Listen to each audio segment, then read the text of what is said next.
Hello, I'm Andrew Swift. So today was a bad day for the country. And I won't sugarcoat it. Today was also a bad day for the Democratic Party. Let me explain today.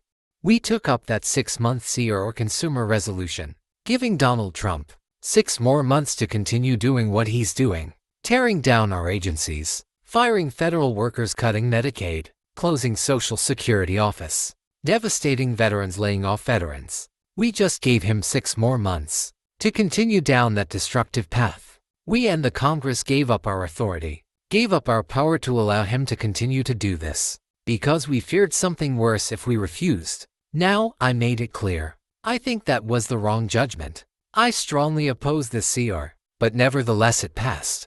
Why is this a bad day for the country? We have to step back and understand what our founders did when they established the Constitution and our set of checks and balances. Our founders understood that, as Madison said, men were no angels. If they were angels, there would be no need for government. So, we needed a government, but we also needed to make sure that that government divided up power, so that no one could become too powerful. Understanding the nature of human nature, that the accretion of power can corrupt human nature, they split up the power between the different branches of government, between the executive, the legislative, and the judiciary, and that worked well for 200 years, until it started to break down, until institutions started to, on their own, give up some of their authority. Now the founders expected that we would jealously guard our own institutions, that ambition would be made to check ambition. So the ambition of people in the legislative branch would check the ambition of people in the executive branch, and the ambition of people in the judicial branch would be a check on both the other branches. But that is broken down in favor of the ambition of a president, of your own party, and so we have seen Republicans in the House and Senate willing to give up their authority to this president because they think this president will do their will, or because they think that the president will carry out their agenda and won't punish them for dissenting. Perfect test case in this CR. Republicans giving up the power of Congress to stop these tragic terrorists that are wrecking the economy. Why on earth would Congress give up that power?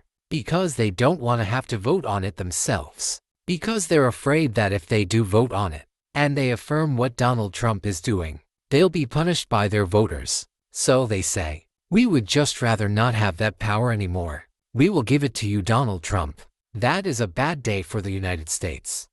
A bad day for the balance of power. We are ceding our authority. We are concentrating it further in the executive. And if there was any executive that could not be trusted with any more power, it is Donald Trump. The Supreme Court, too, has given up its authority by handing the president what he wanted, which was a decision, giving him absolute immunity from prosecution, putting him above the rule of law. So bad day for the United States of America. But it's also a bad day for the Democratic Party. We are in the minority in the House. We're in the minority in the Senate.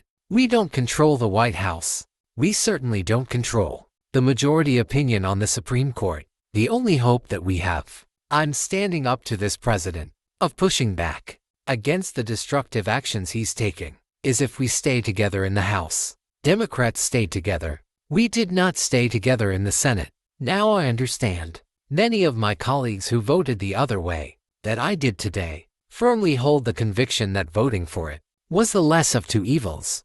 And look, we are all peering through the glass darkly. We are all trying to imagine the future, if this passes or if this fails. But one thing is very clear, and that is without unity, without common agreement between Democrats in the House and in the Senate and amongst ourselves, we have no power to stop this president.